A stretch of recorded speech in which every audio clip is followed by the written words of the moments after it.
Mari berdoa. Ya Tuhan yang Maha Kasih dan Maha Murah, kami sungguh percaya Engkau yang telah mengaruniakan kepada kami kesehatan, kekuatan, hikmat untuk menjalankan tugas panggilan gereja-Mu. Kami percaya hari ini dalam tuntunan Roh-Mu yang kudus kami akan dimampukan untuk membaca firman-Mu dan mengerjakannya dalam hidup kami sehari-hari. Hamba-Mu yang akan menyampaikan firman-Mu dan umat-Mu yang akan mendengarkannya, semuanya diurapi dengan kuasa Roh-Mu yang kudus. Ini kami yang bermohon di dalam nama Tuhan Yesus Kristus. Amin. Firman Tuhan saya akan baca dalam kitab kudus perjanjian baru, yaitu dalam Injil Markus pasal 14 ayat 32 hingga 42. Lalu sampailah Yesus dan murid-muridnya ke suatu tempat yang bernama Getsemani. Kata Yesus kepada murid-muridnya, "Duduklah di sini sementara aku berdoa." Dan ia membawa Petrus, Yakobus, dan Yohanes sertanya. Ia sangat takut dan gentar. Lalu katanya kepada mereka, "Hatiku sangat sedih, seperti mau mati rasanya. Tinggallah di sini dan berjaga-jagalah." Ia maju sedikit, merebahkan diri ke tanah dan berdoa supaya sekiranya mungkin saat itu lalu daripadanya. Katanya, "Ya Aba, ya Bapa, tidak ada yang mustahil bagimu. Ambillah cawan ini daripadaku, tapi janganlah apa yang aku kehendaki, melainkan apa yang Engkau kehendaki." Setelah itu ia datang kembali dan mendapati ketiganya sedang tidur. Dan ia berkata kepada Petrus, "Simon, sedang tidurkah engkau? Tidakkah engkau sanggup berjaga-jaga 1 jam? Berjaga-jagalah dan berdoalah supaya kamu jangan jatuh ke dalam pencobaan. Roh memang penurut, tapi daging lemah." Lalu ia pergi lagi dan mengucapkan doa yang itu juga.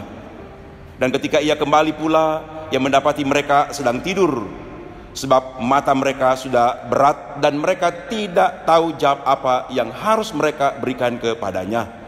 Kemudian ia kembali untuk ketiga kalinya dan berkata kepada mereka, "Tidurlah sekarang dan istirahatlah.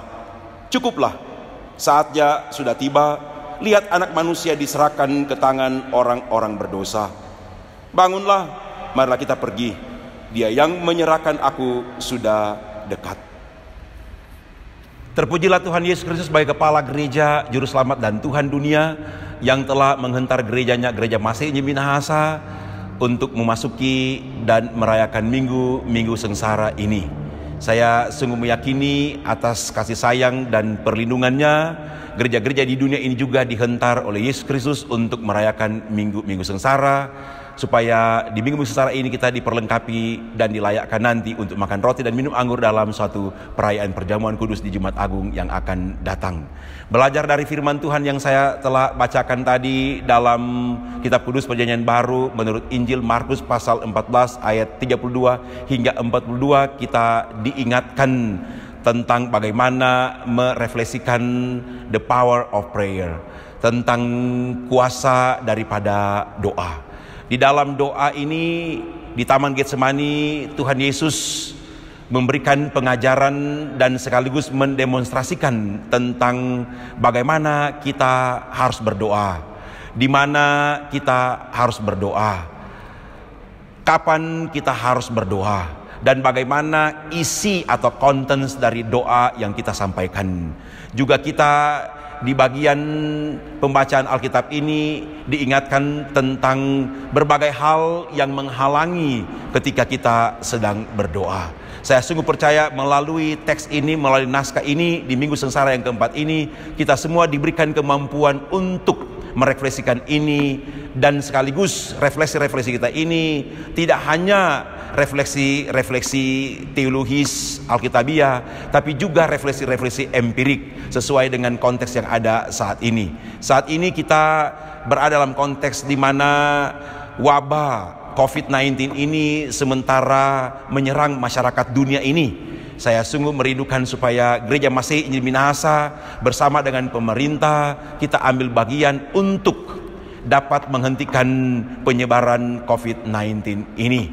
Saya juga mengajak saudara-saudara, sebagaimana bagian pembacaan ini, Yesus dan murid-muridnya datang berdoa, dan Yesus menyendiri untuk berdoa.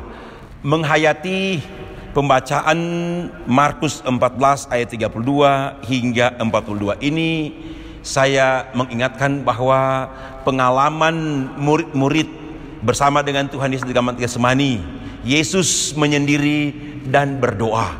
Dan isi doanya ialah tidak hanya mendoakan murid-muridnya, tapi mendoakan dunia ini. Dalam doa ini kita lihat bagaimana Yesus menciptakan suatu social distancing dengan murid-muridnya, supaya dia berdoa fokus, dia berdoa betul-betul ada konsentrasi, dia berdoa secara pribadi supaya betul-betul terjadi suatu mujizat yang besar dalam kehidupan pelayanannya dan murid-muridnya.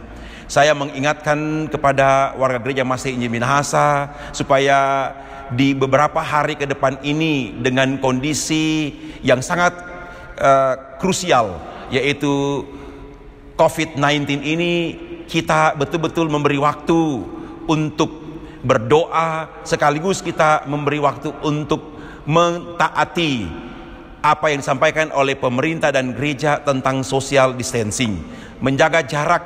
Dan ini merupakan juga refleksi iman daripada gereja Masih Injil di Minahasa.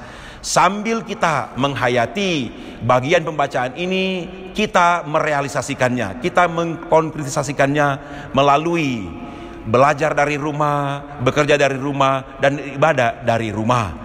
Sebab di rumah inilah kita semua diberikan kekuatan dan kemampuan dalam doa dan puasa.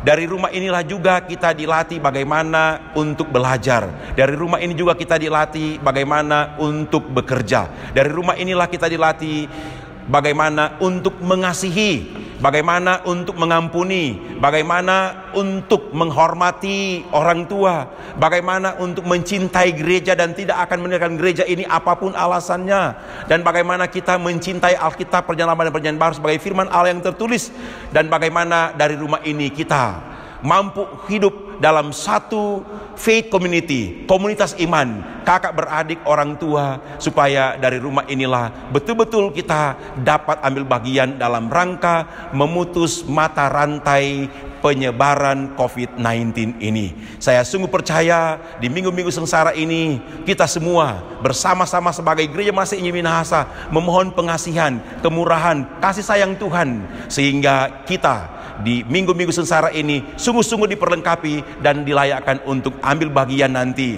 dalam perayaan perjamuan kudus, makan roti dan minum anggur bersama-sama di Jumat Agung. Tuhan Yesus menolong kita semua, menguatkan kita semua, sehingga kita betul-betul menikmati pemeliharaan dan perlindungan Tuhan dari sekarang ini sampai selama-lamanya. Dalam nama Tuhan Yesus, amin.